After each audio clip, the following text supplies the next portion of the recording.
Good morning and good afternoon.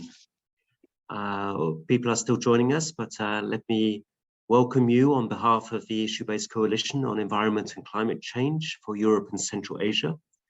Welcome to today's Green Transition webinar on energy, organized by the Coalition. Today's webinar is the second in a series of 5 Green Transition webinars organized by the Coalition in response to the request by resident coordinators, UN country teams, and the Development Coordination Office. It is dedicated to resident coordinator offices and UN country teams in Europe and Central Asia. The idea of the Green Transition training program is to help UN country teams to further build countries' capacities to design strategies and action plans for green transition. So the support here is indirect. It is through you to support the countries.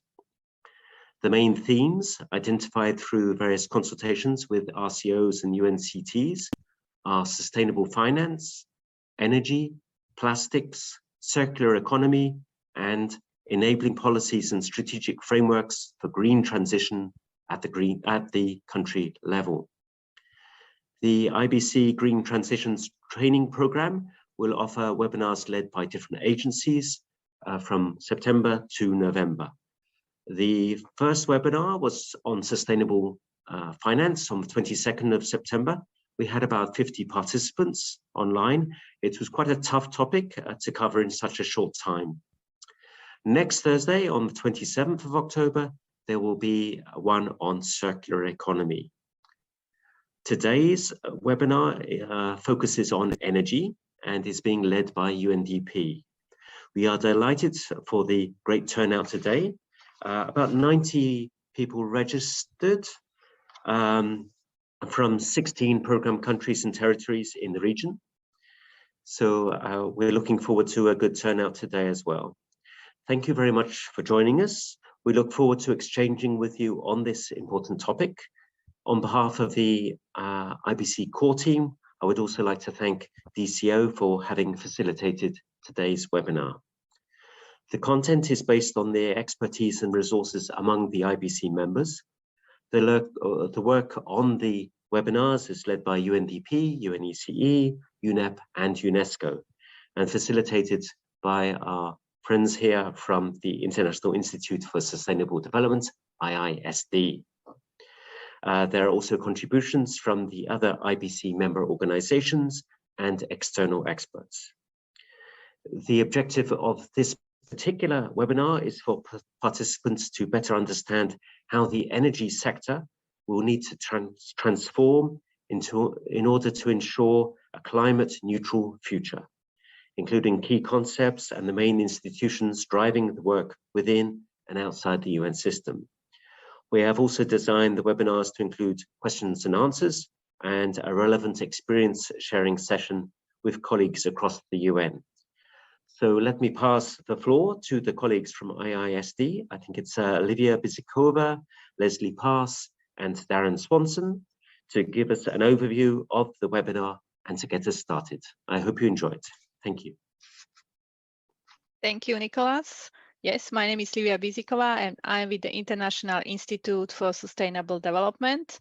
And welcome to all of you, either it's early morning like for us or late afternoon, for joining today for this really interesting and very, very timely topic. IISD has been involved in this webinar series mostly as a facilitator and helping to run the webinars. And so during today's event, as same as for the previous events, you will hear us interacting through different ways, managing the Q&A sessions, running some interactive polls and ways for you to provide inputs and helping to make this webinar a nice experience for all of you. So as Nicholas said, this is webinar number 2 on energy, and we will have 3 more to go on circular economy, plastics, and on policies that would enable transition at the country level. Each webinar has a similar structure. So the webinar is a 2-hour session, and each has two kind of blocks. The first one is focusing on, it's a presentation that focuses on the issue that we are talking about, which last time it was sustainable finance, this time is sustainable energy and green transition, but that's okay. And so we will have several experts that will talk to us about what energy means in terms of green transition and what it means for the region. And the second part of the webinar, the second hour, will be a panel discussion with key experts from the region to directly focus on experiences, practices, and possible opportunities for green transition in the region of Europe and Central Asia. Each session will have a space for your questions, so there will be a Q&A in each of the sessions, and you are welcome to submit your questions by chat or by other means that we will explain in a moment. There also will be places to answer your, share your knowledge, your understanding, or your preferences on different topics related to today's focus. And for that, we will have interactive tools. And so as Nicolas says, I have two colleagues here from IISD, which is my long-term colleague, Darren Swanson, who is an associate for IISD for many years, and also Leslie Paz, who is mostly responsible for managing the technical part and coming up with all these ideas, how to make it a little bit more fun than just be talking and delivering information this way. So hopefully you will enjoy, and feel free to get back to us even after the event if you have any questions or any feedback. So over to Darren about how the interactive sessions will go. Thank you. Thank you very much, Livia and Nicholas. And yes, indeed, colleagues, this is the Energy Transitions webinar, not the Sustainable Finance webinar. And as Livia noted, we will have lots of opportunity for interaction here today. So have your fingertips ready to engage in the webinar. Of course, we're going to have some presentations, and we will have some Q&A. And we encourage you, as you hear the speakers, if you have questions for the speakers, to use the chat space here in Zoom. Down in your toolbar, and type in your questions as you do experience them, so that we can we'll keep track, and we'll try to address those through the webinar. We're going to have a few fun quizzes along the way. You won't be graded, but we're a few quizzes to test knowledge. We have some polls here just with some statistics to help set some context, and importantly, we also have a virtual sharing board to provide you with opportunities to add your examples and some insights from your own experiences. And we'll show you how all these things work as we get going. I guess the first one, just to get a little context here, to help facilitate our interaction with each other, we encourage you to rename yourself so that you have your agency and your country that you're working in sort of attached to your name. So if you have never done that before in Zoom, you just go to your participant list, and you can touch on the three dots next to your name, and you're able to rename yourself. And that just allows your colleagues to see who you are, and that will help to facilitate exchanges throughout the webinar. Now, the virtual sharing board. This will have open throughout the webinar, and you can access this virtual board from your mobile device by using your camera. You can scan the barcode with your camera on the right, and that will take you to this Padlet app page where you can interact with the sharing board. Or if you have your computer or laptop, you can open up another browser next aside from your Zoom, and you can go to that address there, padlet.com, and copy that into your browser, or just type that into your browser, and that will take you to the virtual sharing board as well. And on the sharing board, we have 3 questions that we'd like you to share your insights on. We're looking for case examples of green transitions for energy across the region. You could post by clicking the plus sign. We're looking for challenges and lessons learned in implementing green transitions in energy. And you can add your examples there, and you can also add links as well. And if you see a post and you want to add a comment to it, somebody else's post, you can add a comment just to elaborate and maybe share some insights on that. And we're also looking for questions about what information and supports do you as UN country team offices need to promote energy transitions. And as well, there's a space at the far right, just for other stuff where it doesn't fit anywhere else. We're just, anything else you want to share, you can put in the fourth column. So that's the virtual sharing board. So keep that one handy throughout, and we encourage you to use it, and we'll touch on it a little bit later in the webinar. All right, polls and quizzes. We have an app that we're using, and it's slido.com. You can either scan the barcode when you do see the barcode appear on your screen, or you go to slido.com and use the code IBC green. But let's just, without further ado, maybe let's test out the poll function. And this is to help set a bit of context for why is this webinar particularly important today in the region. Why is energy an important topic for green transitions? And so if you want to try right now to scan the barcode with your mobile device, or else go to slido.com and just type in IBC green.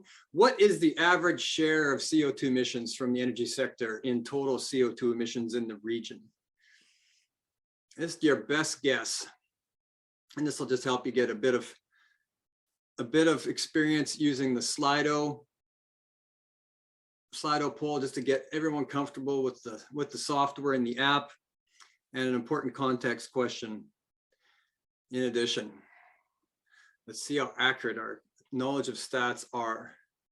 All right, we're going to just move here to see what the answer is. We got one more after this, just to set a bit more context. Oh, 90%. So I'm sure Elizabeth is going to comment on this when she gets into her presentation to start things off.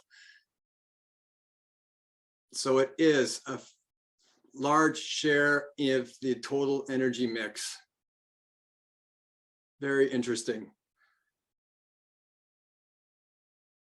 All right, let's move on to one more here just to test. I know a lot of people are still joining on. We're going to go to a next poll question, and you can get some more practice. This will advance automatically on your screen now. If you already have the app open, the new question will pop up. And for those that are just joining, you can scan the barcode. And we're looking at here. This also sets the context for why this is so important today, this discussion, this topic that we're sharing. What is the average share of renewables in the total final energy consumption in the region? 11%, 19%, or 25%?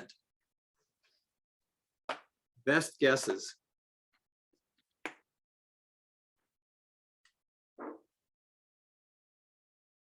All right, let's take a look. What is it looking like? We got the correct answer at 19%. That's pretty fine-tuning statistics. I think everybody's getting a pretty good handle on how to use the polling app, and we'll see this throughout the webinar. And Leslie has put the Padlet virtual wall space link into the chat space as well. And feel free just to test around, even if you're just putting in a test post into the Padlet space, you can also edit your own post. Okay, without further ado, let's move on to the first part of the webinar, the presentations. And for that, I turn it back over to Olivia to introduce our speakers for today in the first half. Thank you. So thank you, Darren, and thank you for all of you for joining the polls and getting some basic numbers to start with on energy and emissions. So this part of our webinar will do a deep dive on energy and green transition in the EU and in the European and Central Asia region. We have 4 speakers. Our main speaker is Elizabeth Campbell, a consultant from Clarfakt. We also have Eva Brkic, an associate expert on sustainable energy from UNICE, Marco Duran, energy efficiency and cooling expert at UNEP, and Etienne Gonin, sustainable cooling, chemicals and waste management technical specialist at UNDP. As you will be listening to the presentation, feel free to drop a question into the chat box, and if you like, we can answer it through that, but at the end of the session, there will be space for a Q&A. So over to you, Elizabeth. And you can try sharing your screen now, Elizabeth. Excellent.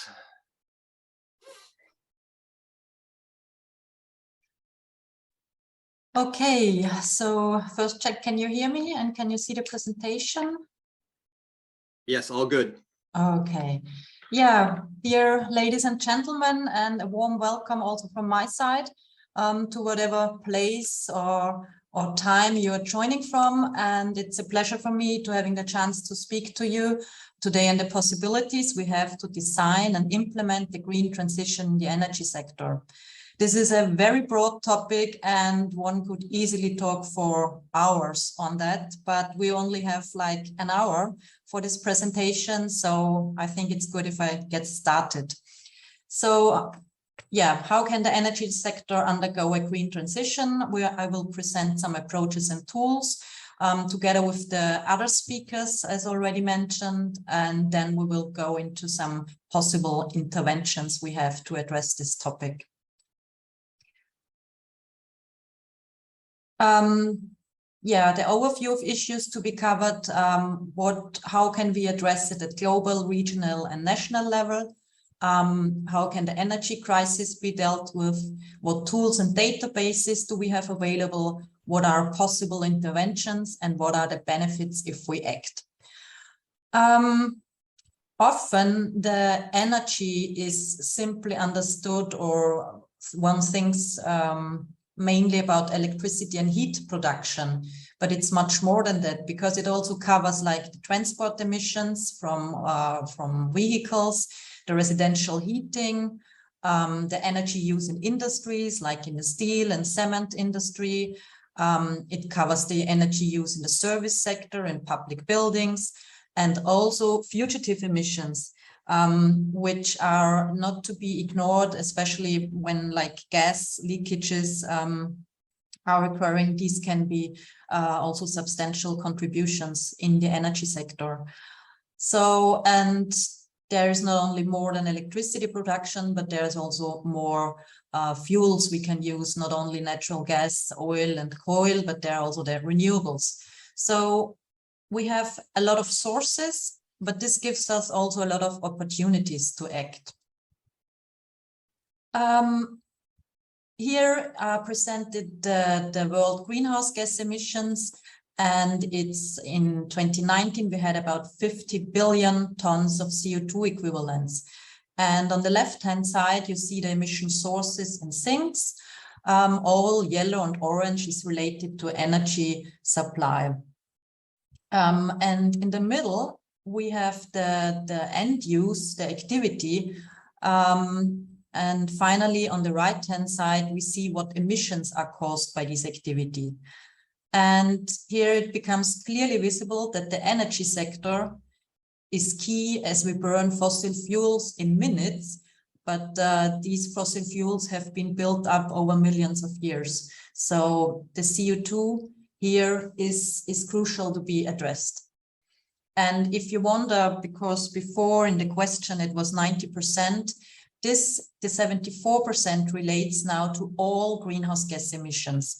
But if you only look at CO2, 90% of the CO2 from the 90% of total emissions are resulting from the energy sector. So we need to target the energy supply as well as the energy consumption. Here, this slide shows that the energy transition, this is actually not the first energy transition we are undergoing, because until 1850, we only had traditional biomass used. And then in 1850 about it came plus coal. And from 1940 onwards, it was plus oil and gas. So, and we are now here and what we need now is an energy transition to change the energy mix we have built up, which mainly consists, as you see, of coal, as gas and coal. So these renewable energy sources must take over in the very near future. And the problem is that this energy transition we need now is not just only happening, it needs our work, our action. So coming to the first part, the approaches and tools. What is the global ambition? What is the global framework? What does the European Union do to go climate neutral? And what are the country approaches?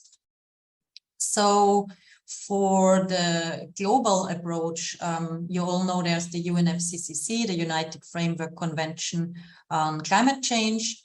And we have the Paris Agreement from 2015. And here it's in Article 4, it says clearly we must reach global peaking emissions as soon as possible. We must be climate neutral in the second half of the century. That means from 2050 onwards. And this shall all happen on the basis of equity and in the context of sustainable development and efforts to eradicate poverty. So there are a lot of things to be considered, and that's why it's a quite complex area.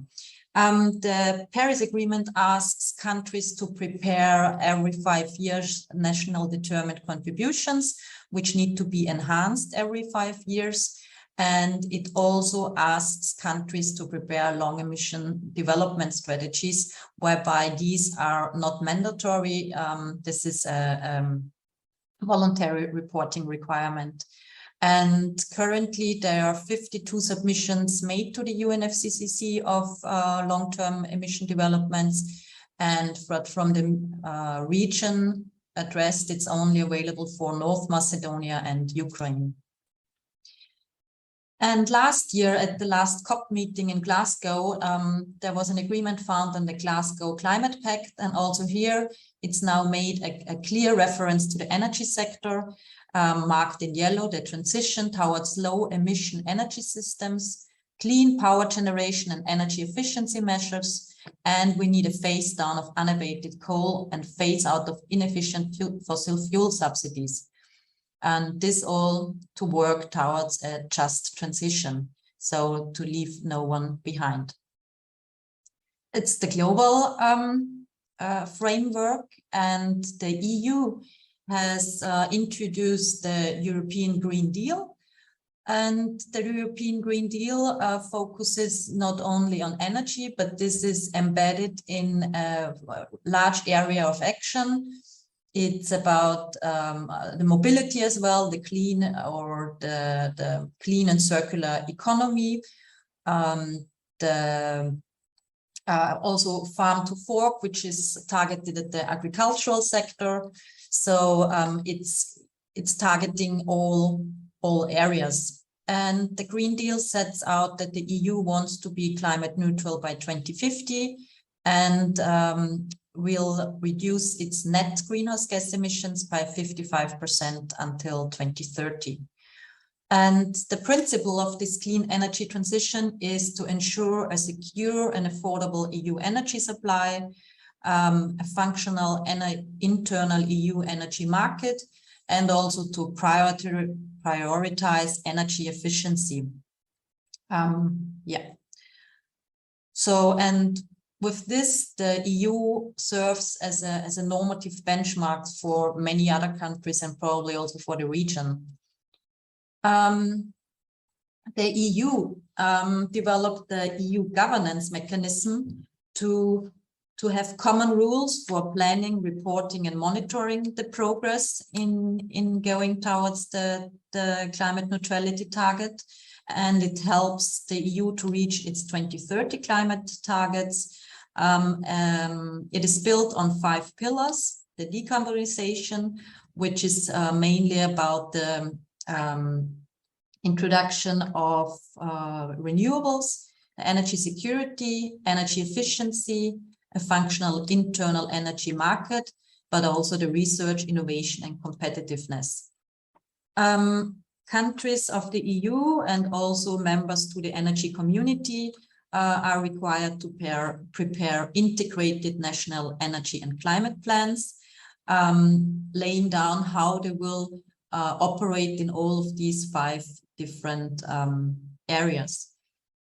The EU had already set its 2030 targets, but now with changed conditions, in 2022, the EU laid down its Repower EU plan, and it probably will go in the direction that the 2030 targets will be increased. Now looking at the country approaches, what you can see here is these are the member countries to the energy community, and it lays down the 2020 target. These targets, the Thailand target was -20% for the energy efficiency directive, and the majority of these energy efficiency measures were implemented in the manufacturing and industry sector. The combined final energy consumption is well below the maximum set, and 7 contracting parties have kept their energy consumption below their national energy efficiency targets, which you can see that it's in the green range. Yeah, Serbia is for example, in the yellow range. So it's still, it has achieved its targets, but it's not as clear. Regarding the renewable energy targets for these countries, Albania, Moldova, and Montenegro have overachieved the national targets, and the remaining contracting parties can still catch up because the time frame has been expanded to 2021. The targets until 2030 are not set yet, but these are to be formalized by the ministerial meeting in December this year. So also on country level, things are happening. Now coming to the subtopic 2, it's the energy crisis. What we can see here, this is the best picture symbolizing the crisis, the increase in prices we saw in the last 2 years. In 2020, the low prices were also a result of the COVID pandemic with severe supply chain disruption as economic activities decreased during this time with less energy demand, and therefore energy prices decreased. Then we had a relatively quick recovery and prices increased continuously. And since February this year, when Russia invaded Ukraine, the supply of key commodities is disrupted and prices kind of exploded. As mentioned already, the role of the COVID pandemic and the war in Ukraine, the energy supply patterns are largely disrupted, and the dependency on Russian gas and oil showed its effect. So there is a mismatch between energy demand and supply.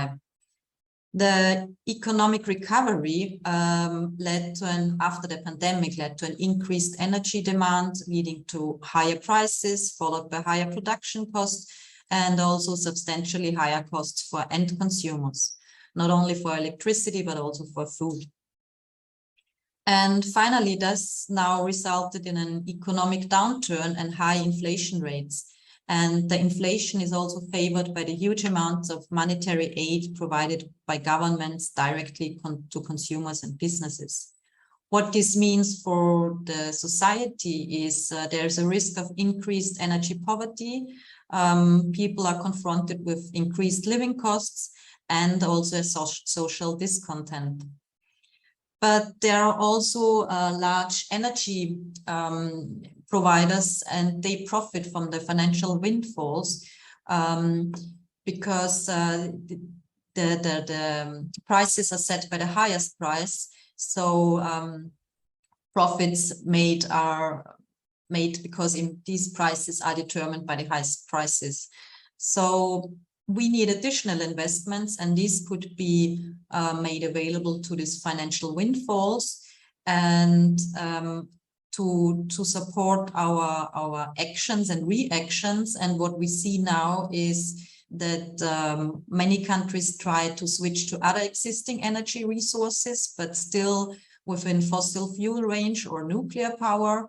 And the green solutions would be to switch to renewable energy sources and systems and to implement energy saving measures. So this is the framework in which the energy crisis has put us. The International Energy Agency developed a 10-point plan how this could be addressed, and it's about the gas we need to diversify, the supply and the storage capacities, the power sector, extend the different energy sources, the end-use sectors, to work with the households to exchange gas boilers, implement energy efficiency measures, and also on cross-cutting issues, because the flexibility of our power system must be increased. Here's the link to this study if you want to know some more. The subtopic 3 is on tools and databases, and there is a lot of material available from the different organizations. The first one I would like to say a few words is the Energy Transition Toolkit. It has been developed by the World Energy Council. It is designed for energy stakeholders, and it covers several tools and reports. So, and two of them I will show in my next slides. But it also has an energy scenario until 2040 with 3 different scenarios. And it's also providing information on some innovative technologies like hydrogen, blockchain, sector coupling, and what these can mean in our transition. So the issue monitor is to understand the complex environment in which energy leaders must operate. So there are several management boundaries, options, and conditions. You see here 2 examples for Turkey and Serbia. The x-axis represents the impact. The more on the right-hand side, the higher is the need for action. And the y-axis represents the uncertainty. The higher up it goes, the more uncertain it is. So, for example, you can see that in Turkey, it shows in general more uncertainties than for Serbia. And the critical uncertainties are here with commodity prices, economic growth, investor environment. These can partly be also found here for Serbia. But for example, a difference can be seen for nuclear. In Turkey, it is marked as a need for action in a blue ball, while in Serbia, there are critical uncertainties regarding nuclear energy, you see here in orange. So this might be an interesting tool to select for your country and see what the challenges and the uncertainties are. The other tool I found quite interesting is the trilemma tool, and there's also an energy trilemma index. Here I've chosen Albania, which has a rank of 47, and it ranks countries according to their ability to provide sustainable energy through 3 dimensions. It's energy security, energy equity, which means the accessibility and affordability of energy, and the environmental sustainability. And the ranking of measures the overall performance in achieving a sustainable mix of policies, and the balance grade highlights how well a country manages the trade-offs of the trilemma, with A being the best. So C, the first C is for energy security. So if A is the best, C is the worst. It could be improved. Also for energy equity, but it has a high grade for environmental sustainability, which is probably caused by the high use of hydropower in Albania. Then the next tool, I would like Eva Brkic to present the UNEC Carbon Neutrality Toolkit. Thank you so much, Elizabeth, for setting the scene so well and providing the context. And also, as an World Energy Council alumni, I really appreciate also sharing those great tools by WEC community. So here in next couple of minutes, I would like to share with you what we have done so far at the UNECE. My name is Eva Brkic, and I'm a lead of our program on carbon neutrality. Another QR code, I encourage you all to scan it and visit our project portal, which really combines all the products that we have developed under the carbon neutrality project. Here we worked with our member states and we helped them really to assess what are those technology and policy options that will help them to attain carbon neutrality by 2050 in our region. At UNECE, our region is North America, Europe, and Central Asia. So I think that we are communicating here to the right community. What we include in the toolkit, perfect, thank you. We're including a number of technology deep dives and publications. We really looked at the role of carbon capture, use and storage, hydrogen, and the next generation of nuclear power to attain carbon neutrality. So I really advise you all to look at those publications that are really written in a simple language and try to explain how these technologies and innovative approaches with those technologies can get us to carbon neutrality across the UNEC region.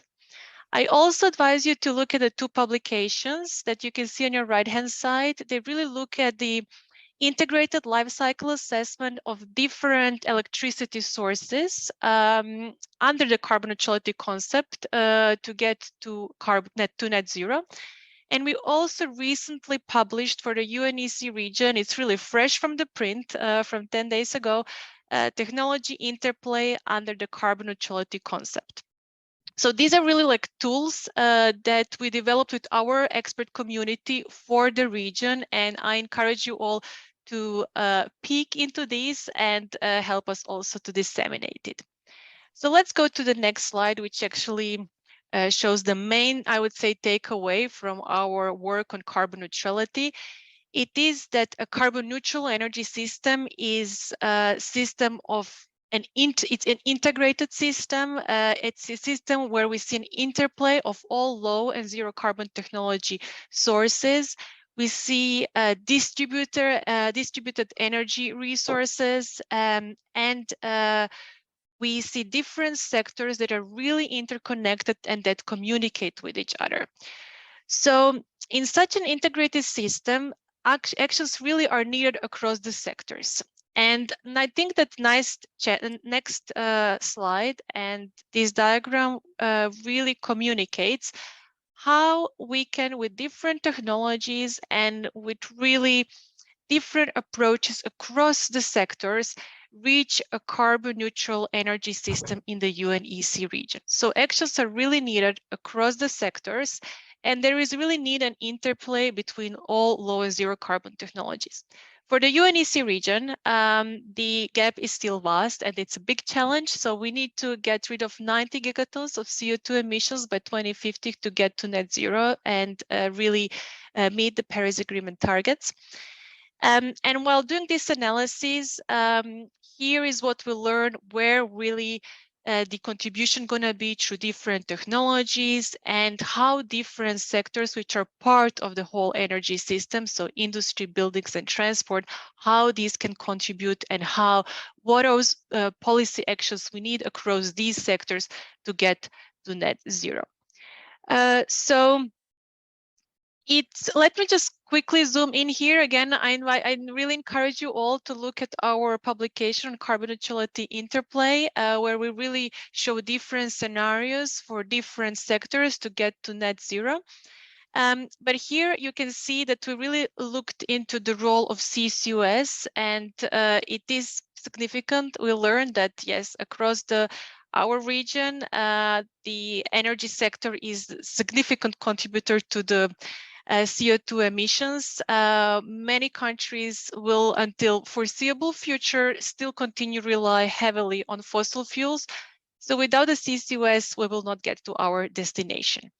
And we did extensive awareness raising activity with our member states to really explore what are those opportunities for CCUS and how we can actually unlock the potential of the carbon capture, use and storage across the energy system and across our region to get to net zero. On the supply side, we really looked at the spectrum of low and zero carbon technologies and their interplay to get to net zero. And on demand side, we really zoomed in on 3 sectors, as I just pitched, industry, buildings, and transport. And we learned that for industry sector, really it is about fuel switching. It's about encouraging the deployment of next generation of technologies, hydrogen and CCS for many hard to abate industries such as production of steel, chemicals, and cement will be crucial. We, along with, of course, significant industrial energy efficiencies improvements. For building sector, we also observed structural change on the demand side and on the back of improved, of course, again, energy efficiencies and deep electrification of the cooling and heating systems. And on the transport sector side, we also identified that there is really need for significant improvements in energy efficiency and energy savings, and significant contribution in the cut of this sector carbon footprint is from switch to the deep electrification. And for some hard to abate transport sector segments, such as like a long haul transport, we identified that hydrogen will be a solution that will help this sector to reach net zero and more quickly decarbonize. So this is a quick snapshot, but maybe just to conclude that we really need innovation across sectors, across technologies to get to net zero. We need resource diversification. So innovation and resource diversification will really be at the core of a future integrated carbon neutral energy system, and in which all low and zero carbon technologies will play a role. So again, I invite you all to look at our tools, and I just would like to communicate to you all that we are taking this toolkit to one of our sub-regions. Central Asia is now first region on which we'll do a zoom in, and already next month we're delivering a workshop on these tools at Almaty Energy Forum. I will be sharing the links with you in the chat, and I invite you all to participate. Thank you again for the opportunity, and happy to answer any questions. I see there are some in the chat. Shall I pick them now or later, Elizabeth? I think we look at them later. Okay, happy to do that. Thank you. Yeah, thank you, Eva, for this insight into this very interesting toolkit, looking at the different options and sectors we have. Yeah, moving forward to another tool developed by UNDP. It's the fossil fuel subsidy simulator, and it is an interactive simulator to explore the different scenarios of fossil fuel subsidy reforms and looks at the impacts of this. So there is an analysis of consequences on vulnerable people, on the welfare, on health, and you can select a country, a relocation rate, but probably it's better if we just look into it. And here is an example. I selected Azerbaijan, and as you can see, it was assumed that 50% of the subsidies are reallocated. And we can see here now the impact on renewables, but you could also click here on the web page. Here it is said where you can find it, the impact on welfare. So if 50% of the renewables are reallocated, the total added capacity would be 270 megawatts. And the investments needed are like 340 millions. So this is information you can play around with, and it's very interesting because it looks also at health and welfare, and so it has also the social impacts presented. Then there is a very interesting study by the International Energy Agency, which is laying down the pathway to net zero, a worldwide scenario. And it takes up all the available technologies and options we have which are dictated by costs, technology maturity, policy preferences, and market and country conditions. What is the basis is that all countries cooperate, because this is one of the preconditions. If we look at the summary graph of this report, it sets the roadmap for the global energy sector, specifying also the years and the actions we have to take in the different areas. So the green ones are buildings, transport is pink, blue is electricity and heat. So we come down from currently, we have an emission level like 34 billion tons, and we come down to 20 billion tons in 2030, and finally to 0 in 2050. So this is very interesting to read, and because it looks, as I said, on all the possibilities and frameworks we have available. Then another tool developed by the UNDP is the de-risking renewable energy investment. It's called DRY, the abbreviation, and it's a tool for policymakers to identify cost-effective instruments to promote and scale up private sector investments. So because private sector investments require the identification of risks, and then one must intervene to either reduce the risk, transfer the risk, or compensate the risk. This tool covers publicly available methodologies, financial tools, models, and resources, and it looks at the utility scale on rooftop photovoltaic, off-grid mini-grids, and solar homes. As an example to show you, here on the left-hand side, you have the low-risk environment, and on the right-hand side, the high-risk environment. And you can see that in the high-risk environment, photovoltaic and battery solutions are much more expensive than traditional diesel-based electricity generation, especially caused by the high financing costs, this violet column. And in a low-risk environment, this is almost equalized. Reducing risk is mainly done by policies, instruments such as legislation or technical programs. Transferring of risk is done by financial interventions, and compensating is, for example, subsidies for renewables. The last tool is developed by the International Renewable Energy Agency, and it targets the flexibility of the power system, which is needed to accommodate all the needs and demands. It is a bit more complicated. It is an Excel tool, and it requires input like the demand, the generation energy mix, the generation mix, the hydrological data, and then it's providing information about the variable renewable energy. So yeah, here's the link if you want to access this one.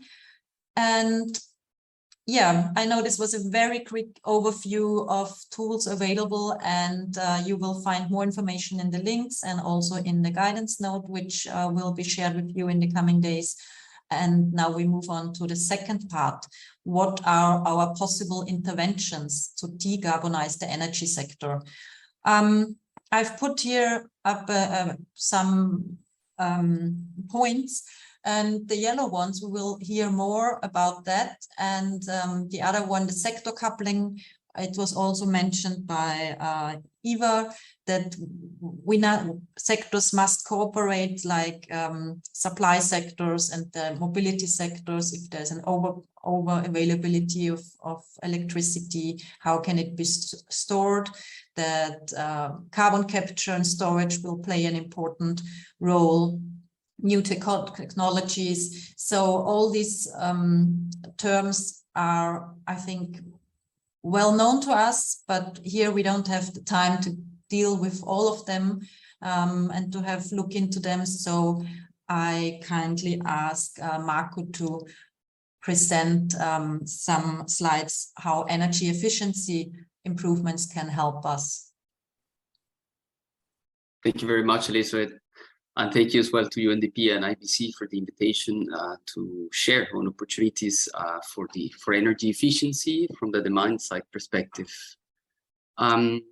Just as a brief introduction, we are United for Efficiency, which is a UNEP-led initiative that supports developing countries and emerging economies to accelerate the transition to energy-efficient products in 5 key products, which is lighting, domestic refrigerators, commercial refrigerators, industrial motors or electric motors, and distribution transformers, and air conditioners. Actually, we now have 6 because we included commercial and domestic new ones, let's say.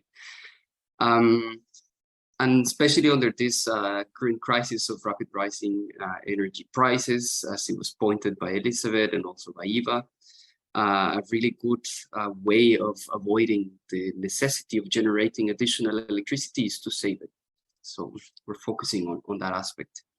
We promote an integrated policy approach, as it's seen in the slide here, to enable sustainable and cost-effective transformation for energy-efficient appliances, equipment, and lighting. Standards and regulations to set up, for example, the minimum energy performance standards, basically to raise the bar on what is efficient in the markets and protect them from inefficient products. And testing standards to understand compliance for the equipment that enters into the country or that is manufactured in the country. Supporting policies as labels that are very common in the European market, but very informative and useful for decision making. And also support for procurement, sustainable procurement of efficient products as well. Finance and financial delivery mechanisms to offset the front costs of efficient technology. The barriers of acquiring efficient technology, monitoring, verification, and enforcement to control that we're setting in the standards and in the policies, it's being carried through in the market, and environmental sun management to close the circularity cycle on waste management programs and like the responsible, let's say, collection of the waste, the minerals, and the substances as well.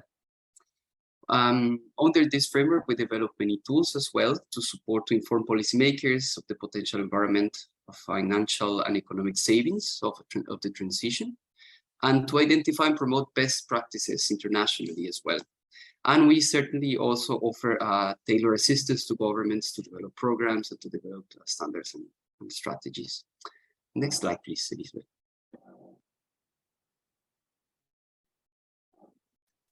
So today I wanted to bring some interesting results that I appreciate, and these are coming from a newly updated tool that we call the country savings assessments, in which we put in evidence what are the potential savings of transitioning to energy efficient technologies by adopting energy efficiency standards such as the MEPs that I mentioned before, at levels that are linked to the global trends of the economy, meaning what efficiency is available in the region and affordable, and what is the difference between what we have in our markets and what we could have, and what are the savings on those.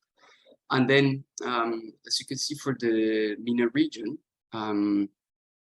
we have the potential of 57 terawatt hours of electricity consumption, which is equivalent to 26 power stations, 33 million tons of CO2 removed, and 5.2 billion. We can also configure this analysis, for example, for the specific region, in the case of Europe and CIS, and for particular countries as well, because we also have the assessment at a country level. So each country can provide us with a request, and we can provide the different analysis that I will show in the next slides as well. So this is how the tool looks, the country savings assessment. And as I mentioned, the update was released in July this year. And the objective, as I mentioned, potential impact of adopting different policies. And all these product categories, the ones that we're focusing on, are actually responsible for over 50% of the electricity usage today. So it's really good to take a look at this and how we can reduce the demand with efficiency. This tool can be accessed in our website, but we can also be contacted in order to provide more informative analysis. And we have the different, as you can see, the images are very small, are just the most to demonstrate. But there are different, not only assumptions, but the different actions that can be taken, not only from a perspective of performance of the equipment, but also from the usage of the technologies and using controls and using other demand management measures as well. And the tool considers three, well, a business as usual scenario, then a minimum ambition scenario, which is assuming the MEPS only, and a high ambition scenario, which assumes MEPS at a higher level of ambition, but additional programs such as sustainable public procurement or other enabling, energy efficient enabling actions. And then the next slide, please, Elizabeth.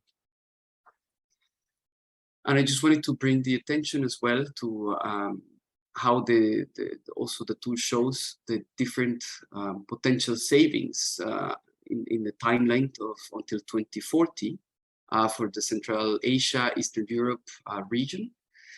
And then we see that lighting, of course, we're already transitioning to LED. So the potential savings are still high because we're still transitioning, but once we transition fully, the technology will reach a very high efficient point. But for other equipment, especially residential refrigerators and industrial motors, it's quite high.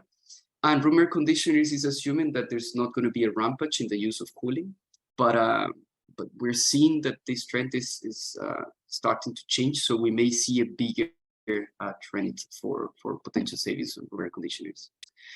And we're also working on integrating heat pumps, which we understand is also very important equipment in the region as well, to consider the opportunities there. And the last slide, Elizabeth, please. And this was only just to show the countries for which we have the assessment and the countries that are targeted by our mandate. So please, if there's any additional questions or if there's any interest in accessing this assessment, you can visit our website or contact me and I'll be happy to share more information. Thank you. Thank you, Marco. Yeah, and this now we can hand over to Etienne, who will tell us something about the sustainable and efficient cooling as an intervention. Thank you very much. Oh, sorry. Thank you very much, Elizabeth, for the introduction. And it's quite timely. I come just after Marco, who has already highlighted the importance of equipment like refrigerators and air conditioning. And my name is Etienne Gonin. I work at the United Nations Development Programme in the Nature, Climate and Energy team, and specifically on the Montreal Protocol. And I will present some elements indeed of sustainable cooling and what are the implications in terms of energy consumption. First, to start with some measures or realization of the importance of sustainable cooling in terms of energy consumption.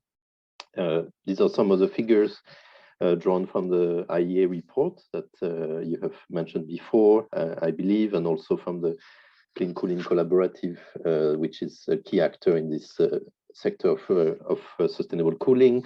Cooling accounts for 10% of global energy consumption, so maybe it's a little more than you expected. 7% of greenhouse gas emissions are from cooling and expected to double by 2050. So you can see, and this is particularly important, the dynamic and the growing trend. And the cooling energy use is expected to triple by 2050. And so it's particularly important to see how we can reduce this pressure on energy demand that is created by an increase in cooling use. Next slide, please.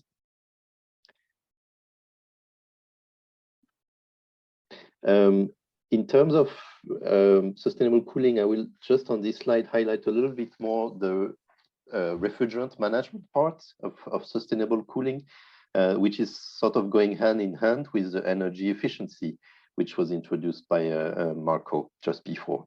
So you probably are familiar with the Montreal Protocol that has been approved in the 1980s for protection of the ozone layer, and that's one of key elements of the framework for sustainable cooling. And one key date and change to note is the 2016 Kigali Amendment to this protocol that has added high global warming potential hydrofluorocarbons to the controlled substances in this treaty. Why it's important? It's important because of this contribution, the emissions, the direct emissions, but also because by committing to phase down hydrofluorocarbons, it's also offering some opportunities for energy efficiency gains. So in terms of the international framework and its implementation in the region, there are 10 countries that have already ratified the Kigali Amendment in the region, and overall globally 137 countries. Just to mention that the Montreal Protocol itself is a universal treaty, so all countries, all UN countries have ratified the protocol. It's just this amendment that is still being ratified progressively by countries. And just to give a practical example of what it means in the countries, and that's part of the HCFC phase-out program in Moldova, so the previous family of refrigerants, HCFCs. So the phase-out is still ongoing. In this country, by supporting supermarkets, actually through this program funded by the Multilateral Fund for the Montreal Protocol, actually energy efficiency gains of 40% were reached, while changing to natural refrigerants with low global warming potential.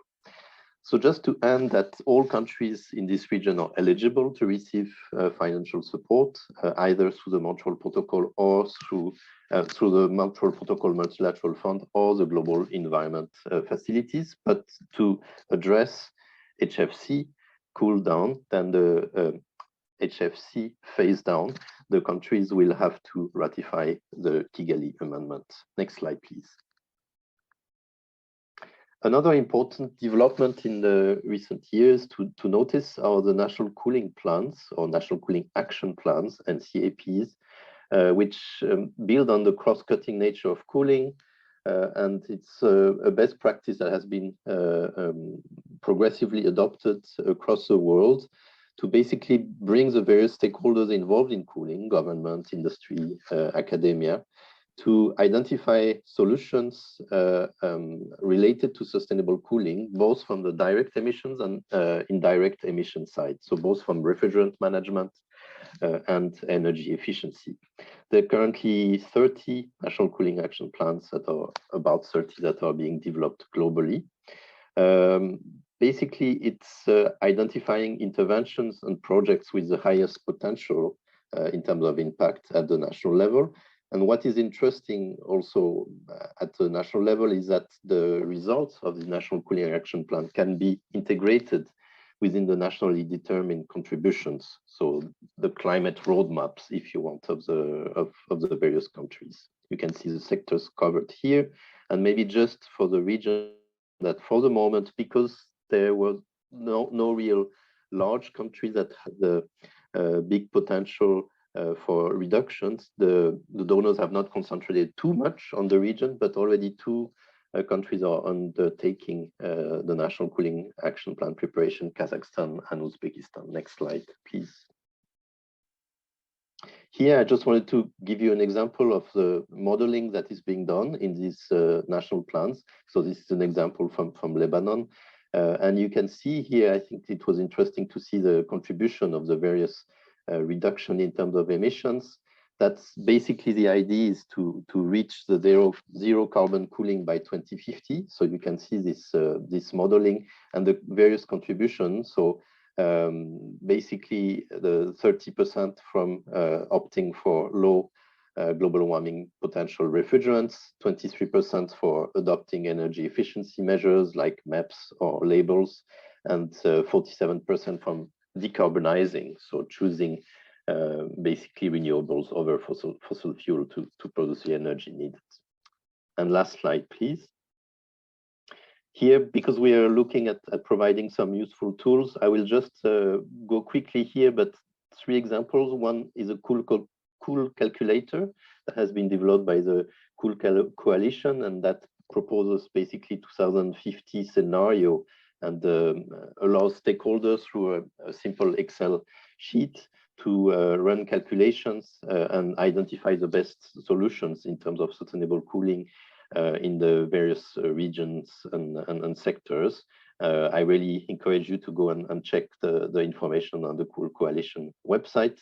Another very useful tool developed by the NGO CLASP, it's called MEPSI, and it's a policy tool to also identify at national level the impact of appliance performance standards, for example, for air conditioners. So that's also very interesting to play around and to see the various impacts that you can have by adopting these measures, policy measures. And finally, some case studies that I would recommend. Demonstration projects that have been funded by the Multilateral Fund for the Montreal Protocol, and also some sustainable cooling solutions from the Clean Cooling Collaborative. And you have the links here. I encourage you to go. And maybe a call for action is, you know, in each of the countries, you have various UN agencies that are involved. So in terms of the Montreal Protocol, you have UNEP, you have UNDP, UNIDO, the World Bank. You have also the national, and first and foremost, the national administration, national ozone units, or ministries of environment or energy that are involved in the sustainable cooling. And you have potential for both programs and also awareness raising at the national level. So a lot of opportunities for supporting the action in each of the countries. Thank you. Thank you, Gunnin, for this interesting insight to the cooling area. So I see that we are a bit over time, so I'll try to come to an end, but we have still 2 topics to cover. It's the fossil fuel subsidies and carbon prices. So fossil fuel subsidies. Currently, or in 2020, almost 7% of our global GDP was spent for fossil fuel subsidies, and it is expected to rise to more than 7% by 2025. Less than 10% of the fossil fuels reflect the lack of cost recovery. So, which means that the retail prices are below the selling prices, so the supply costs. And over 90% reflect the vast negative externalities stemming from the excessive consumption of fossil fuels. In the ECA region, fossil fuels amounted to $1.1 trillion, and it is expected to have increased to 1.2 trillion in 2021. So also with the energy crisis, it is expected that fossil fuel subsidies will increase considerable as consumers and businesses are supported by governments to deal with the high prices. Here we see an overview, and the first picture, the overall picture, and it's clearly shown that the direct subsidies are much lower. The explicit subsidies occur when the retail prices is below the supply costs or the production costs or the opportunity costs for like tradable products, and the much higher implicit subsidies is when the retail price fails to include external costs. The second picture shows that the most of the subsidies go to the most polluting energy sources, oil and gas. And here on the last graph, we see the external costs include the contributions to climate change, also to harmful pollutants, which cause local air pollution, to vehicle externalities. So getting the energy prices right is important to consider these external costs, which are currently not part of the prices. yeah, as I already said, the energy crisis leads to growing fiscal and external pressures and increased instability. And this also impacts stronger economies because they have less available budget to also support developing countries. So it's affecting everyone. And the energy crisis and the following fossil fuel subsidies are also endanger our net zero transition. And so it's important to phase down this and make them use them for renewable energy sources. Here we can see that there are also subsidies to renewable energy. And in the EU, these have already increased nearly fourfold from 2008. So in the EU, renewable energy subsidies are already higher than fossil fuel subsidies. And but this is not true for all the countries. 15 member states allocate still more fossil fuel subsidies than to renewable energy. The last intervention is on carbon prices. The use of carbon taxes as an explicit means of controlling emissions and thereby lowering indirect subsidies has grown in the EU. But the prices vary largely. So in Poland, it's 0.1 euro per ton, while in Sweden, it's 100 euro per ton. But it also has to be said that the systems for carbon taxes are hard to compare in the countries because they're covering different sectors, and some it's fuels for mobility, and then some it's electricity use. So, and also the share of emissions captured is varying, while in Ireland, for example, it's very high, it's 49%, and in Estonia or Spain, it's just 3%. The OECD published some benchmarks, and here we have the benchmark of 30 euros, and CO2 prices below this benchmark do not trigger a meaningful abatement. 60 euro per ton commensurate with a slow rate of decarbonization, and actually 120 euros per ton, this is what we need to effectively decarbonize by mid-century. Here a graph how the ETS prices evolved since 2008, and we are currently at the level at almost 90 euros. What the difference is between emission trading and carbon taxes is that in emission trading, the reduction is pre-designed and the price is not. And for carbon taxes, the price for carbon is set, but the emission reduction to be achieved is not known beforehand.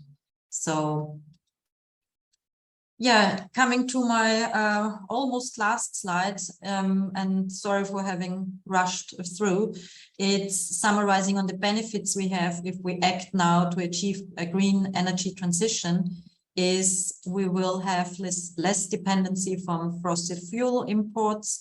We have less air pollution, which means a better health and better conditions for the environment. It will create new green jobs. And it is a chance of engaging the whole of society in this development and respecting gender equity and vulnerable groups. We have a lot of local development options. We can develop a more resilient energy sector, and all in all, it is a chance for a better future. And in this slide, because it all struck me that it's the number of jobs which can be created, the International Energy Agency speaks of 10 million. And the ILO, the International Labour Organization, of 18 million net jobs by 2030. So we are losing here jobs, but what we gain is much more. So the closing remarks, I think it's necessary to make use of the momentum to make sure that energy prices of renewables become competitive. It is the countries want to reduce their dependency on energy imports. Also, citizens care more and more about energy and climate, and to turn fossil fuel subsidies into green subsidies. So this is all something which is already ongoing, and if we take the chance to act now, I think we can make a difference. Thank you. Thank you, Elizabeth, and thank you for putting together this interesting set of information with a lot of examples from the region. And also thank you to Marco, Eva, and Etienne. As Elizabeth mentioned, we are running late. So we kindly decided that we skip the question and answer session, but I would like to encourage everybody who has questions to put the questions to the chat, and already Elizabeth, Eva, and others are happy to address your questions in writing. So now we move to our next session, which will be a plenary discussion, a panel that will be led by Laura Altinger from the region, who is the regional team leader for nature, climate, and energy for Europe and Central Asia at UNDP. And I leave it up to Laura to introduce the panel and the focus.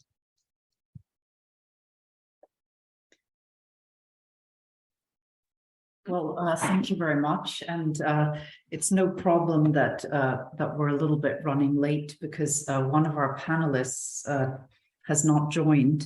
So she may have been somehow otherwise prevented from joining. We're still trying to get in touch with her, but if she doesn't join, then we're simply going to get started with the two panelists that we have. And I think I'll ask them to introduce themselves. So we have a very strong panel of energy experts, one from the national level, and that's Blin Bedoniki, and the other one is from the regional level, and it's Milu Beraput, who's the regional technical advisor on energy for the Europe CIS region at UNDP. Over to you, Blin, for a slightly more complete introduction. Thank you. Thank you very much, Laura, for the introduction, and thank you for inviting me today to talk more about the energy crisis. My name is Blin Berdonici, and I've been working with UNDP office in Kosovo the last 6 months. My duties involve leading a project which is Climate Promise Project, financed by the government of Japan. But I have had a special focus since joining the UNDP. I've had a special focus on my work on the energy sector, supporting the institutions of Kosovo in drafting policies and continuing the support that UNDP has been doing the last 20 years on decarbonization process of Kosovo. But we'll talk more during the panel, and I'm very happy joining here today.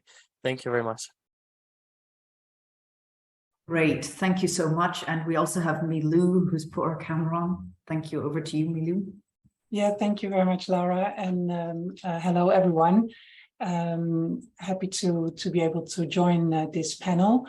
My name is Milu Beraput. I work as a regional technical advisor for UNDP's regional office in Istanbul. My function is to work with our teams, our UNDP teams in the countries to support the development of clean energy projects. I have been working a lot in the Asia Pacific region, gradually moving to the European and Central Asia region, and since recent I'm now based in Istanbul. So yeah, looking forward to talk further. Over. Great. Good. So today on this panel, we'd like to do a little deep dive to talk to these experts on a few key topics on energy transition in our region. And together with the IBC members, we determined those as being the energy crisis, which is of course of particular concern to many countries in the region now, and Europe and CIS are hard hit, well, mostly Europe, of course. But there's been an escalation in the gas prices and also the oil, and it's very difficult for households to keep up with these rising costs. So let's turn now to to Blin. And Blin, why don't you give us a little bit your perspective on what is the energy crisis for Kosovo? What does it mean? How did it come about? And just give us a little bit of an insight into the impacts on the ground. Yeah, thank you, Laura. Thank you, Laura, for the question. I think it's a great question, actually. Before starting to talk what the energy crisis means in Kosovo, we have to have a better understanding how the energy infrastructure or energy system in Kosovo functions.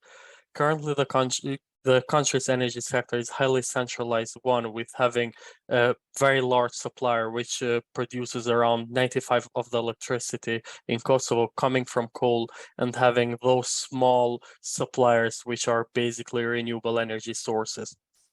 So most of the electricity is created from a single source, and the whole infrastructure around it and policies around it are built around this big supplier. So decentralizing it and starting and involving more actors is hard in itself. So when Kosovo was hit by the energy crisis, it wasn't hit because of the increase of the gas prices, but because of the coal infrastructure being very not efficient and being one of the most unflexible systems that Kosovo could have had, then it means that it couldn't adjust its production in the forever growing and forever fluctuating energy demand. Kosovo right now produces around 800-900 megawatt of electricity, and during the summer, that electricity is enough to fulfill all the demand that the country needs. But when it comes to the winter season, in high peak season, the demand is somewhere around 2/3 of what the energy demand is in the market.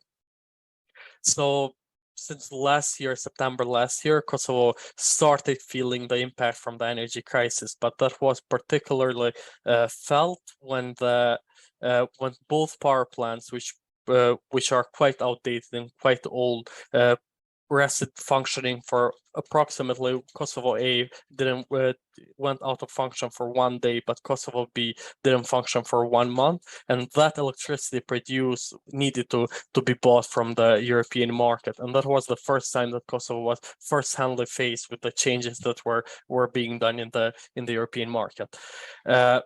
Right now in Kosovo, we have only one distributor and supplier, which is it was privatized around 2011, and we have a single supplier for all the households and business in Kosovo.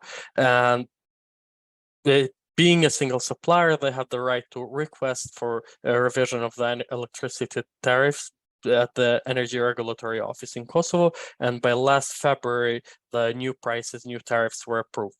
This had a huge impact on the household level, even though the businesses were not impacted by this increase.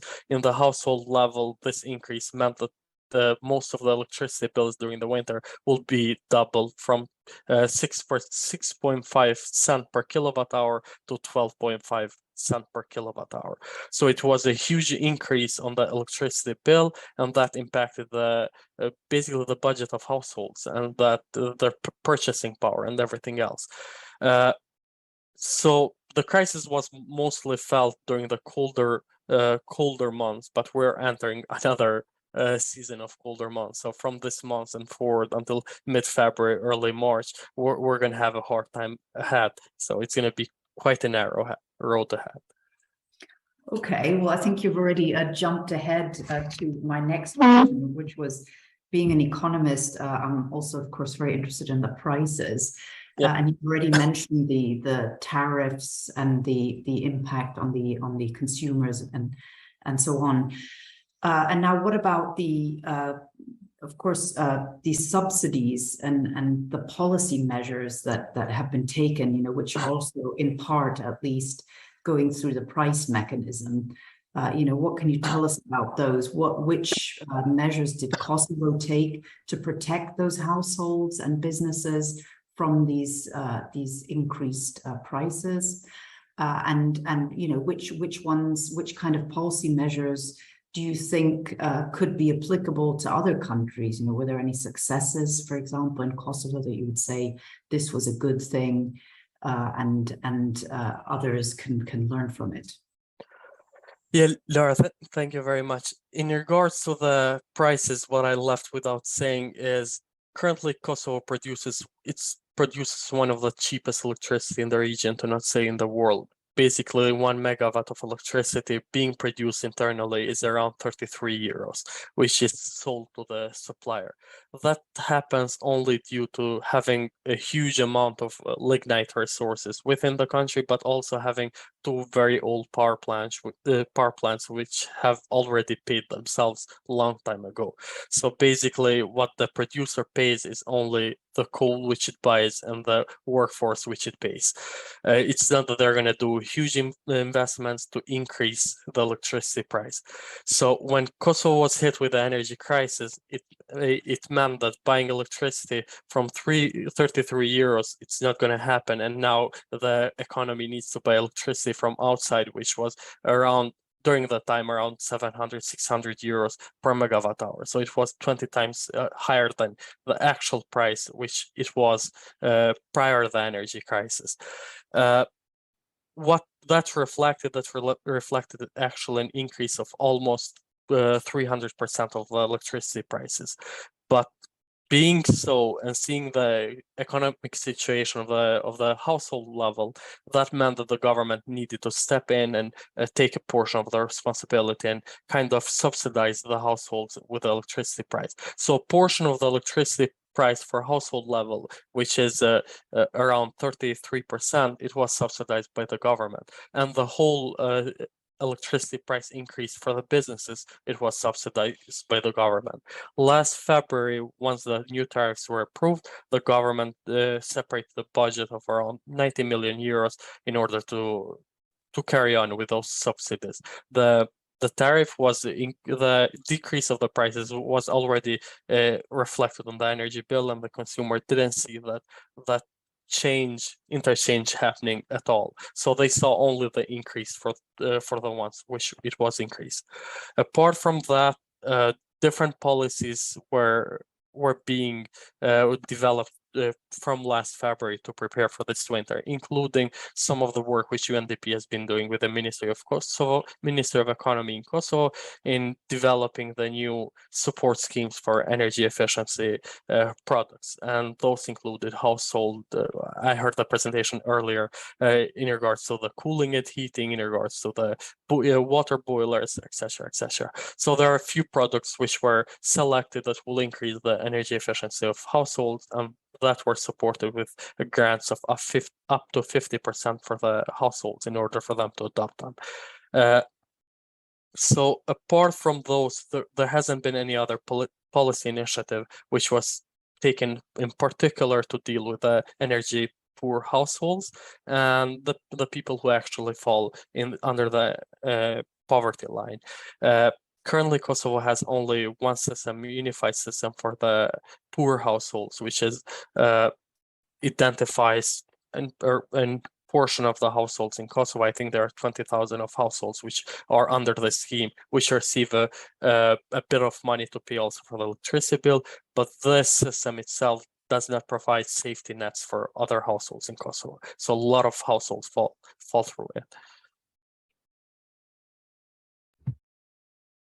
Right. Okay. So, what I'm really interested in, I heard from you that, there's been quite a big subsidy, which is, of course, ultimately a fossil fuel subsidy to protect those households, at least in the short term, against this energy crisis. But of course, it doesn't sound very much like something that that will help us to achieve our climate and energy targets, our longer run climate and energy targets, and the decarbonization of the economy. So I'm wondering, what can you tell us about this transition that's needed, to get out of these subsidies? Because of course, once subsidies are there, there's also like pressure from those benefiting from those subsidies to simply lobby the government to kind of keep them in place and so on. So how are, and I think that many countries in the region and beyond are in the same situation, that at least some of those subsidies are fossil fuel. And we saw that in Elizabeth's slide in that red box that she presented. These are the kind of like the negative impacts that have come through on the policy side that of course work against the climate targets. So what can you tell us about this transition process? How will Kosovo manage that transition to kind of like sustainability and decarbonization aligned with the Paris Agreement? Yeah, thank you very much. In regards, Kosovo is also a member of the energy community, and being a member of energy community, it's mandatory to adhere to the policies which are promoted by the European Union itself.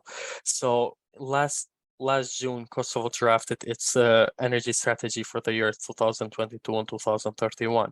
In that strategy itself, and by this December, is also supposed to adopt the new energy efficiency, renewable energy targets under the Energy Community Treaty. But the energy strategy itself shows quite an ambitious goal of decarbonization until 2030. I think there is around 1,470 megawatts which were overseen of renewable energy to be projects to be implemented for the next 10 years. If I may say so, during the last 10 years, it was the amount which were implemented, it's around 250 megawatt of solar and wind and hydropower plants which were implemented. So it's a huge shift towards renewable. I think also the government has seen so far the infrastructure which we have right now, it's not working, it's not secure. Anything can happen to one big generator and the whole energy system goes down with it. So for the matter of security, it needs diversification. It needs to have all the smaller projects which will contribute to the larger picture and stability of the economy. So the strategy creates a pathway towards that and shows that there is, at least in policy level, there is commitment towards a greener and more sustainable future. In regards to the tariffs and to the subsidies were decided on an agreement between Energy Regulatory Office and the Ministry of Economy in order to decrease the impact of the energy crisis that was having on the household and business level. So what the Energy Regulatory Office in Kosovo does every year, since we have a single supplier in Kosovo, they need to go into mandatory review of the electricity and thermic energy tariffs yearly, basically. Last year it was reviewed on February, so by next February we'll have also reflected the new prices which we need to get adopted. They may change or may not, but there is a formula which predicts what the electricity price basically is going to be. It takes into consideration all the investments done by the market players, but also the electricity which was bought, the electricity was sold, and then a certain percentage of the profit which the company needs to have, being a single universal supplier. And I think once the energy crisis is over, looking at the formula, I think that will also get reflected back on the electricity prices, which will fall, and subsidies needs to ultimately fall back again at the initial phase. Yeah, so it was basically built into the energy regulatory regime, you're saying, and would that be the case in other countries as well, do you think? Because of course you have this specific situation of this sort of monopoly supplier, but probably other countries have at least some kind of competition. Well, maybe more competitive system, but I don't know how other countries are placed. But what do you think? What about in a more competitive system? Would it still be inbuilt in the regulators' mandate to review these subsidies on an annual basis, or are there other ways to ensure that they'll get phased out? I mean, definitely, I strongly believe that it's within the mandate of the Energy Regulatory Office to look after the subsidies and tariffs, and because after all, their mission is to protect the consumers, and it's their role to protect also the market players without harming anyone. So they need to keep a balance, even if it's competition, they need to keep a clean competition in the market and not somebody to be harmed more than someone else. But Oh, I also believe there is also a strong role to play the government in this regards, because it depends still on the policy decisions and the strategic objectives which are defined on the policy level, on the strategic level of the policy documents.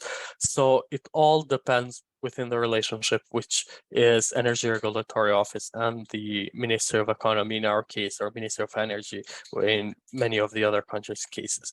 So yeah, I think they can do it and it's within their mandate, but still depends on the strategic objectives of the country. Good. So we'll be hopefully relying on some strong energy regulators and independent, actually. That might be a problem in some countries.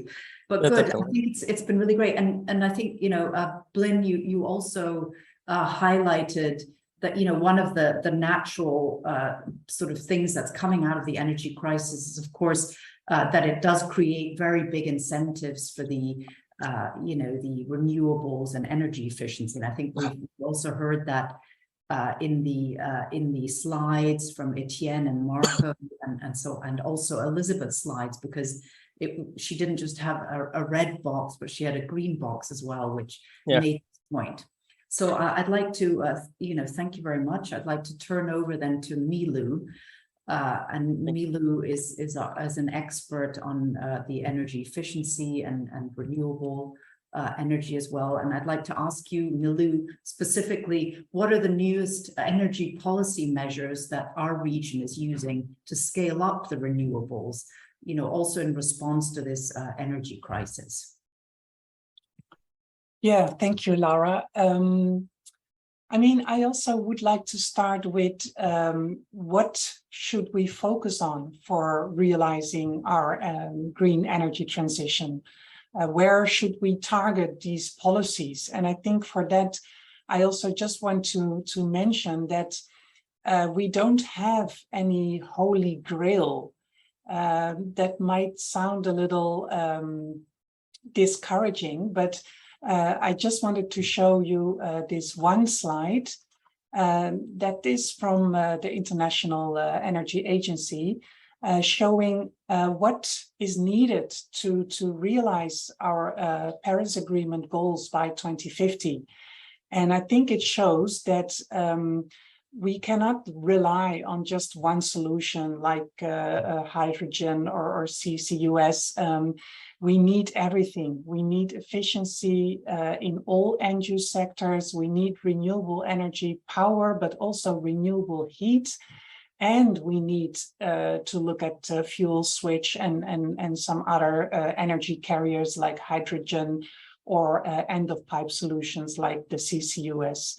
So just wanted to show you this picture in order to make it clear that also when we're talking about what policies do we need, we may need to be aware of that variety and of that big palette of policies that we may want to look at. So when it comes to renewable energy, I think we have seen such huge developments in renewable energy development over the past decade or so. And I think that by now we can actually see that those utility scale renewable energy developments, they hardly need policies like renewable energy tariffs, feed-in tariffs. We can see that those large utility scale renewable energy development can almost already be developed by itself on a commercial basis. So there, I think we are transitioning from these feed-in tariffs to other instruments like, for example, auctioning of these large utility scale renewable developments will create a huge price incentive and will make it possible to see what is the current price level for such development in a certain country, given the risk in that country. So that is utility scale, but we also have these smaller scale renewable energy solutions. The solar rooftop, for example, or solar thermal panels on a household level. I think there it is still a bit more challenging to realize, to see those solutions coming in the region that we're talking about.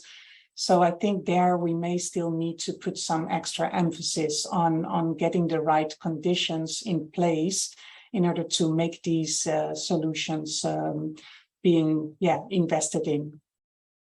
And that's where I also want to mention renewable heat, because we often seem to focus mainly on power, on electricity.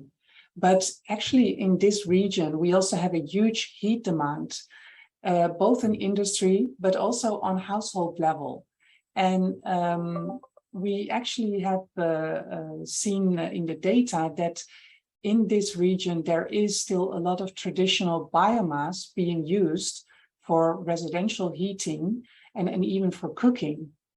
So this is something where, we can also find alternatives, and we may also want to put a bit more emphasis on this. One of the SDG 7 targets is about renewable heating and cooking solutions. So that's about the renewable energy, but also in terms of energy efficiency, I think there is some common challenges in the region. For example, in the post-Soviet countries, we've seen that all the social housing from previous times were privatized in one go without the measures that we need in order to get these multi-apartment buildings being maintained and being upgraded in terms of energy efficiency.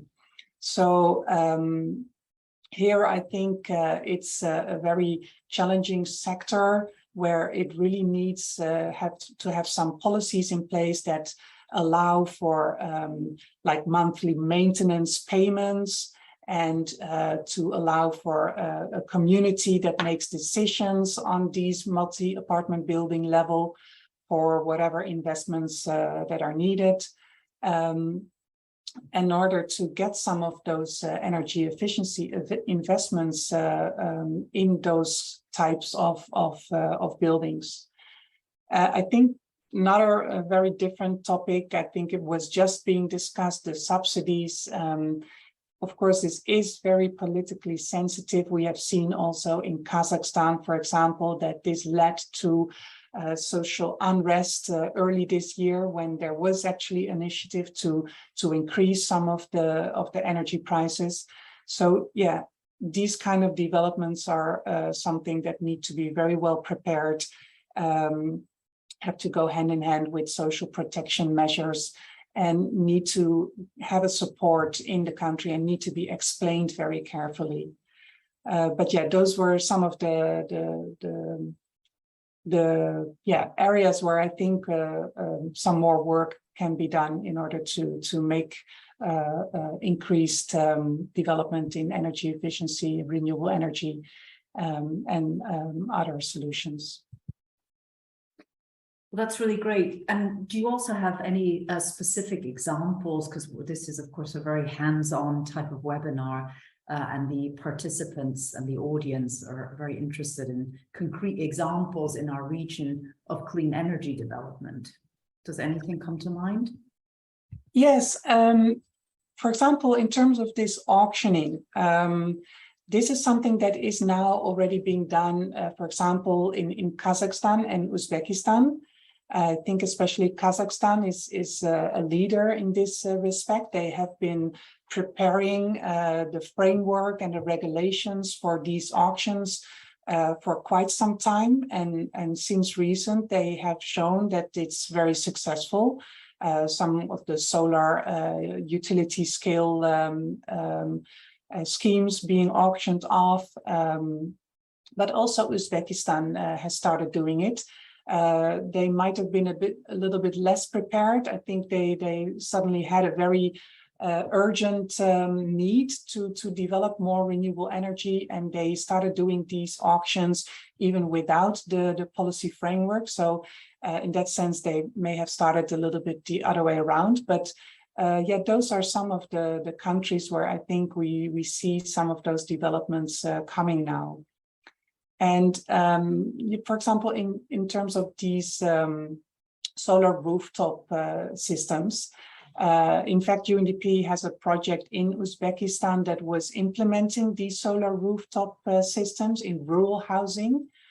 But when we implemented the project, it turned out that there was actually no net metering policy for these solar rooftop systems. So it was not possible to feed some of the excess power back into the grid. And that makes, yeah, some limitation to the use of these solar rooftop systems. So the project then worked with the government to develop such a net metering policy, and it was now just recently finalized and accepted in government.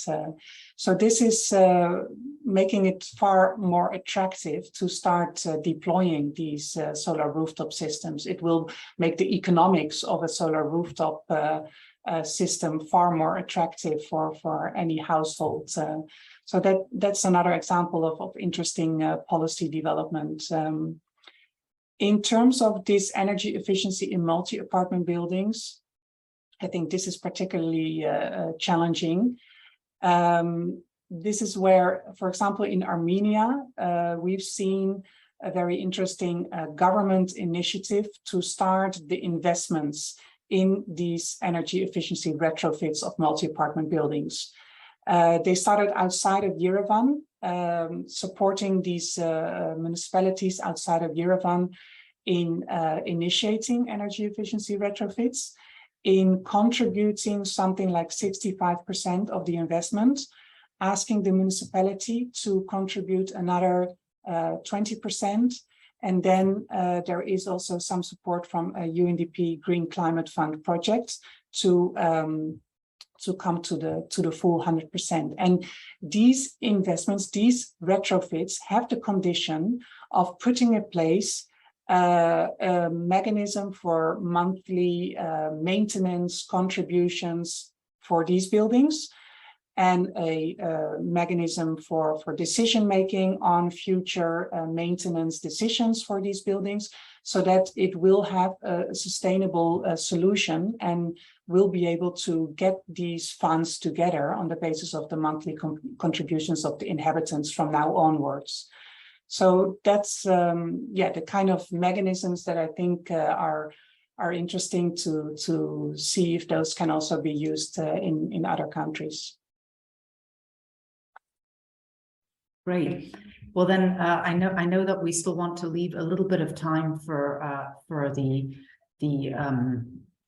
Q&A with the audience, and to hear also about their experiences and what they want to contribute to this discussion on the energy transition.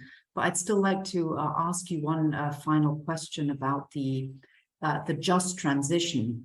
UNDP, we see our mandate, of course, as leaving no one behind. And of course, this energy transition will have a huge social impact and a fallout on jobs and livelihoods and reskilling and this kind of thing. So I just wanted to ask you, how can this energy transition go hand in hand with a just an equitable transition? And if you could say a few words to that, and then we'll finish up and pass to Darren for a Q&A with the audience. Thank you. Yeah, thanks, Laura. I think that's a very important topic. Indeed, we started discussing about green energy transition a while ago, but I think more recently we are converting this phrase more and more into working towards a just energy transition. Because it is clear that in many countries where there is an economy that is based on exploitation of domestic fossil fuel resources, there will be huge impact of making a transition to low carbon economy. So Yeah, I think that is part of the discussion that that UNDP is also trying to have more and more in countries, trying to look at what is the current job market in the economy, and to what extent the new solutions, new low carbon strategy may lead to jobs, and how the original jobs can be transferred to the new jobs, because often these original jobs are low skilled work, whereas working on energy efficiency solutions or renewable energy solutions might be more higher skilled type of work. So there is clearly this need of reskilling that we may need to be very well aware of. We did some exercise on such topic in Vietnam, looking at their national looking at their NDC targets, and see how that would translate to jobs, and what kind of jobs, and how that might impact the current economy. So that kind of exercises, I think, are very important. And also to do that more broader exercise of a political economy analysis, to see who are the winners, who are the losers. How can we maybe identify champions to lead this just energy transition, and how to build support for a just energy transition, because it would need to have everybody behind such a strategy in order to make it work. So those are some of the elements that we are now starting to work on more and more. Well, I think those are very important elements to make it work. And then ultimately, I think we can also look to the EU's experience with a just transition, because they have to some extent already transitioned out of coal over the past decades, 3 decades. And they have this just transition mechanism as well, so which is in a way funding these heavy coal areas where there's a lot of coal mining, to transition into newer jobs, as you were saying, Milou. So I think there are some examples already to look at. Well, with that, I thank you very much to the panelists. And I just want to say that our third panelist was unfortunately not able to make it. She was going to speak about the mid-century LEDs, which is another very important tool that we wanted to present here. But we'll have those slides included in the slide pack that we will sort of share with you after this webinar. So you'll at least have the resources, and then we can follow up as needed. But we do have a few examples of the mid-century LEDs already having been done in some of the countries in our region through the EU for Climate program. And it's of course very interesting to hear also about their challenges, and why this is a very useful tool as well for long-term planning and decarbonization. Well, with that, I pass back to Darren. Thank you, Darren, for taking over and moderating the final Q&A with the audience. Over. Well, thank you very much, Laura, and thank you, Blin and Milou, too, for, I guess, a real breadth and depth of coverage on the topics. And I do see that we do have one question in the chat space that we'll maybe touch on right now, and then we will move to the Padlet space. There's been some interesting responses, and I'll put that up on the screen for Laura and panelists to, and even our speakers from the first half of the webinar to perhaps comment on. We do have a question from Asmat in the chat space, and maybe perhaps Laura, you might be able to maybe determine where this question might be directed to, but is there any experience of structuring of energy saving projects with the public monopoly for heating and energy generation with the involvement of the private sector, maybe for residential buildings? Well, I think that can probably go to both the panelists, because they have each their own expertise addressing some of these issues. Excellent. Over to you, maybe Blin first, and then over to Milou for a quick reaction.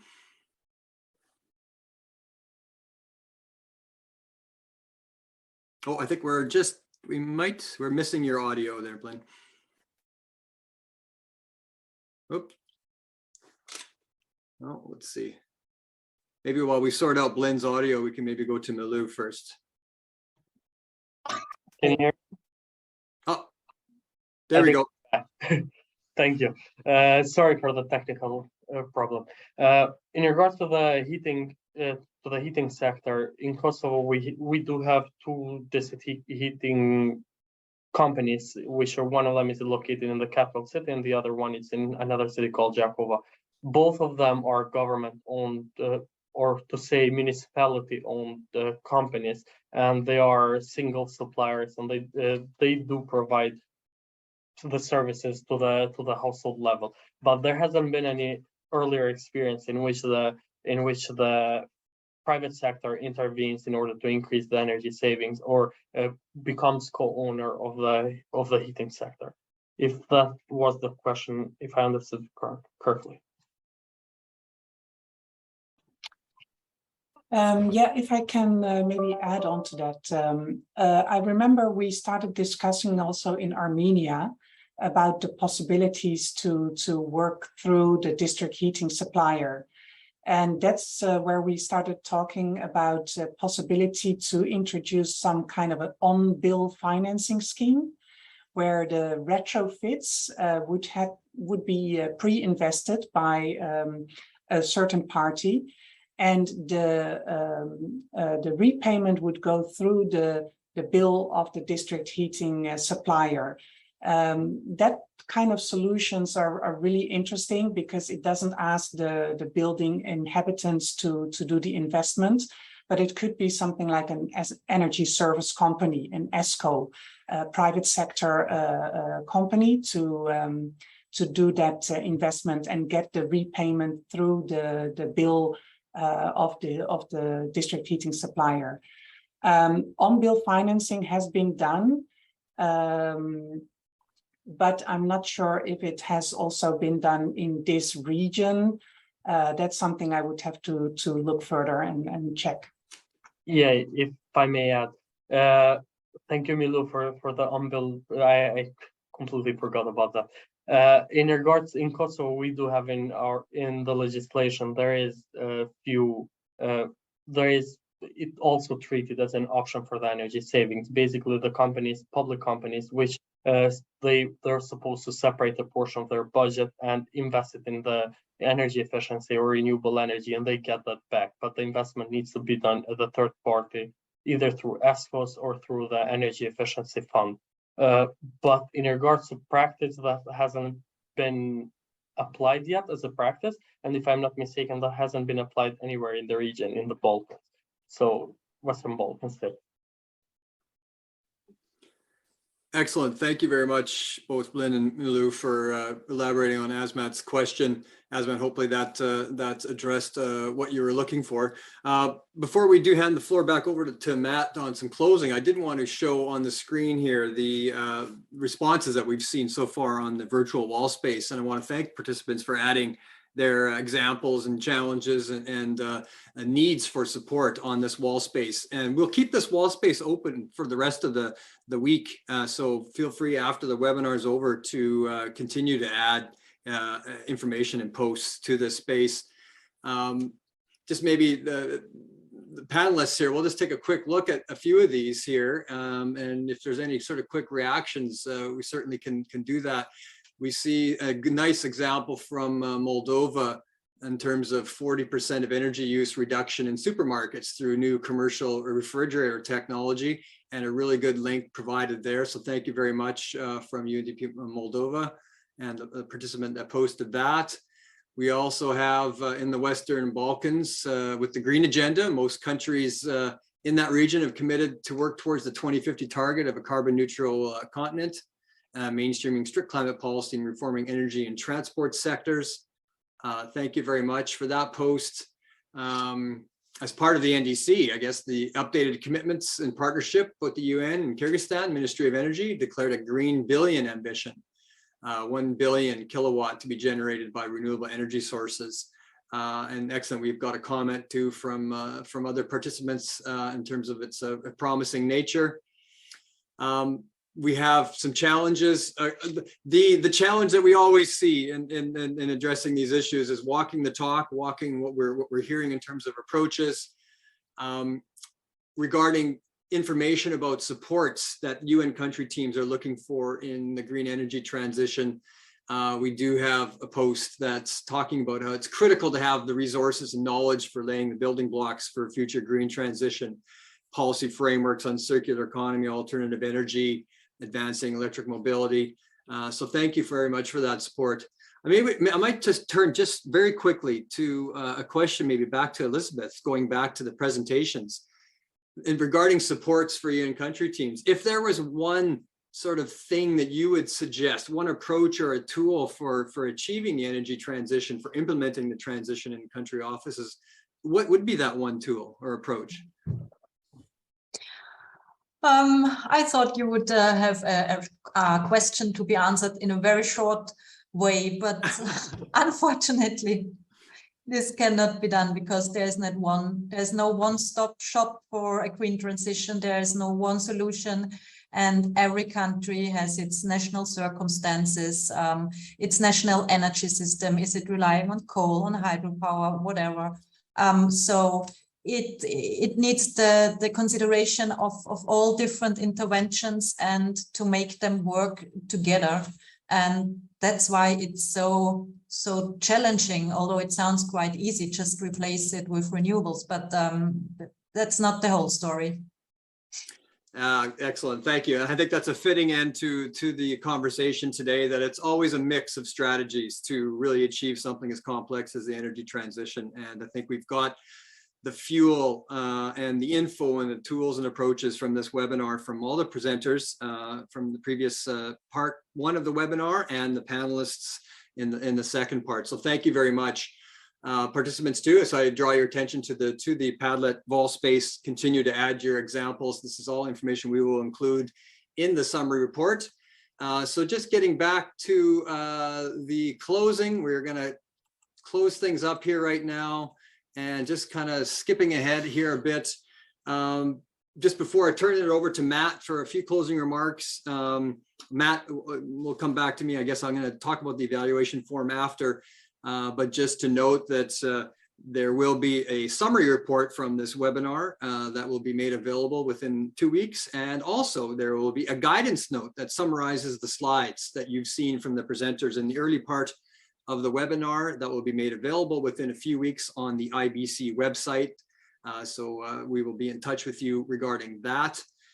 So you'll have and also access to the recording of the webinar, and also slides that were presented to will be posted. So you'll have all the information from this webinar at your fingertips to help you in the green transitions on the energy side.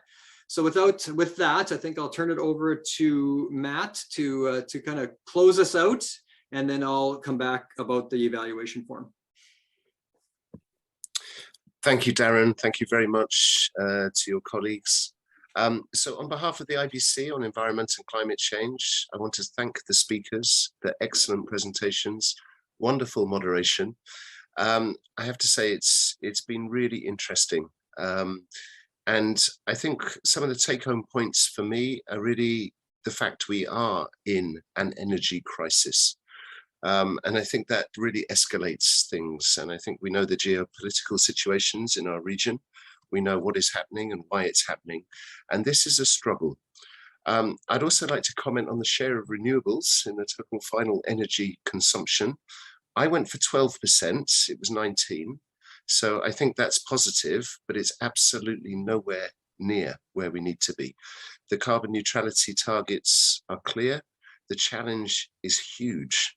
The sectors we're talking about, transport, electrification, agriculture, industry, buildings, they're huge. They're part of the economic system, and this is not something to be underestimated. What I did here, which was really nice, it was about the tools that are available. National assessments, models. There was one slide earlier on about key interventions. And I think that's a really, really interesting slide. I think that sets the scene for where we need to move forward. And as everyone has said, it's multiple. There is no silver bullet. for the solution. So just again, it was fantastic to start to see the solution space emerge. Decarbonisation, decoupling, energy efficiency. I've learned a lot about cooling, which is kind of ironic because as we heat our planet, the energy demand will rise as we try and cool ourselves. So we're locked into a very bizarre and strange cycle, which is quite destructive, I think, as you all know. But again, we talked about fossil fuel subsidies. I understand the position of society in trying to heat their homes and cool their homes. And politics is often run through, you know, the feelings of the people by day to day. So we really need to see this. Carbon prices concerned me. Green jobs made me happy. So I see the positive elements of this. I think I'll stop there. I can't summarize 2 hours of fantastic interaction and presentations. What I would like to say, I think, last couple of points, the next webinars, so I thank all the participants, I thank everyone and the presenters for coming together, but we have in front of us 3 more in the series. So we have a webinar on circular economy on the 27th of October. We're going to do a deep dive into plastics on the 10th of November. And we'll finish this off with enabling policies and strategic frameworks for green transitions on the 29th of November. So I encourage everybody to sign up to continue to participate in this series of training sessions. And that brings me towards the end. I'd like to thank IISD for fantastic facilitation, usual services provided in a beautiful way. I'd like to thank the IBC on Environment and Climate Change and the core team that have been working behind this. And I think after that, I would like to pass back to Darren. Wish you all a lovely week and thank you for a very entertaining webinar. Well, thank you very much, Matt. And just to kind of land on Matt mentioning there's 3 more webinars left in the Green Transition Training Program series of the Issue-Based Coalition. And with that in mind, we would really appreciate your input on this webinar. And we have a training evaluation here on Slido on your screen. It should show up if you have it on your device already still. If not, you can just scan the barcode or go to slido.com and type in the code IBC Green.